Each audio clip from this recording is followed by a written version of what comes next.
सुबकुतगीन कहते हैं मैं शिकार का शौकीन था, लेकिन जरूरत के लिए शिकार करता था। हफ्ते में शिकार मार के लाता था, फिर पूरा हफ्ता हमारे घर वाले उसी को खाया करते थे। फरमाते हैं कि मैं तनख्वाह थोड़ी लेता था अपने आका से, मामूद गजनवी के वालिद सुबकुतगीन, कि मैं भाई हफ्ते में एक दिन शिकार करने जाऊंगा। कहते एक दिन मैं जंगल में शिकार करने गया तो कुछ जानवर कम नजर आए। सुबह से लेकर मैं घूमने लगा, असर का वक्त हो गया, कोई शिकार ना मिला।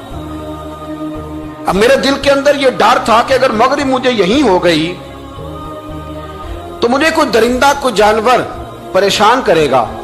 इसी परेशानी के आलम में मैं दाएं बाएं देख रहा था कि हरनी का एक बच्चा मुझे नजर आया। मैंने झट से वो हरनी का बच्चा ही उठा लिया कि आज यही शिकार करूंगा। कहते हैं मैंने उसे घोड़े के आगे रखा, अपने आगे गर्दन की जानिब, और मैंने घोड़े की लगामें इस तेजी से घुमाई कि सर पट घोड़ा दौड़ाया ताकि मगरिब से कबल मैं शहर में पहुंच जाऊं, ये जंगल का इलाका गुजर जाए। कहते हैं मैं बड़ी गर्मी थी, बड़ी प्यास लगी, पर पानी ना पिया ना घोड़े को पिलाया। सर पट दौड़ाया इस डर से कि कहीं ऐसा ना हो कि मैं जंगल में मुझे शाम हो जाए। कहते हैं जब मैं शहर से बाहर पहुंच गया तो मगरिब का वक्त भी शुरू हो गया। कहते हैं अभी मैं पहुंचा ही था, मैंने वहां घोड़े को रोका, खुद भी पानी पिया, जानवर को भी पिलाया। कहते हैं जरा मैंने आंख उठा के देखा तो जिस हरनी का मैं बच्चा लाया था वो भी दौड़ती हुई मेरे पीछे आ गई। कहते हैं वो पीछे मेरे खड़ी है, पता नहीं कहां से बेचारी दौड़ी। मेरा तो घोड़ा था और मैंने तो सांस भी नहीं लिया। 1.5 घंटा 2 घंटे मैं भगाता लाया इस जल्दी में कि बाहर आना है। कहते हैं पलट के देखा तो उसकी सांस फूली हुई हरनी की और ललचाई नजरों से मुझे देख रही है। दिल के एक कोने से आवाज आई कि आज तो 2 शिकार हो गए।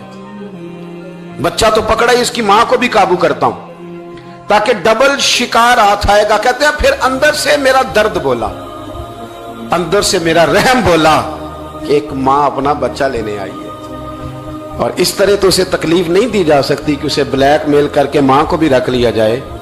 कहते हैं जब मैंने उस हरनी की तरफ देखा तो उसकी नजरों में सवाल था, उसकी नजरों के अंदर सवाल था, कुछ मांग रही थी। कहते मैंने उस बच्चे की पुश्त पर हाथ फेरा, फिर मैंने बच्चा छोड़ दिया। कहते उसने पहले बच्चे को बाजुओं में लिया, फिर अपनी जुबान से अपना बच्चा चाटने लगी। कहते हैं फिर वो जब जंगल की तरफ जाने लगी तो एक दफा उसने मेरी तरफ देखा, दूसरी दफा उसने आसमान की तरफ देखा। जिंदगी में मुझे इतना सुकून कभी नहीं आया था जितना आज आया। कहते मैं घर गया, इशा की नमाज पढ़ी, बावुजू मैं बिस्तर पे लेट गया। लोगों मेरे नसीब देखो, मुझे मदीने वाले महबूब का दीदार नसीब हुआ। रसूल करीम अलैहिस्सलाम मेरी ख्वाब में आए, मैं रोने लगा। घर महक उठा, फूल खिलने लगे, खुशबुएं बिखरने लगी। कहते हैं महबूब करीम तशरीफ लाए और क्या खूबसूरत जुमला है। महबूब फरमाने लगे ओ सुबकुतगीन, अगर तुझे बादशाह बना दिया जाए तो इंसानों के साथ भी इसी तरह रहम करेगा ना जिस तरह आज हरनी के साथ किया है। अगर तुझे बादशाह बनाया जाए तो रवैया यही रखेगा या बदल जाएगा। कहता मैं रो पड़ा, मैंने कहा यार सुल्ला मैं तो गुलाम बनने के भी काबिल नहीं, तो बादशाह कैसे बनूंगा। फरमाया तेरी आज की अदा बड़ी पसंद आई है, अर्श के मालिक ने तुझे बादशाह बनाने का फैसला कर लिया। तेरी ये अदा बड़ी भाई है, बड़ी पसंद आई। फरमाते एक हरनी के बच्चे पे रहम खाया था, रब करीम ने मुझे बादशाही अता फरमा दी।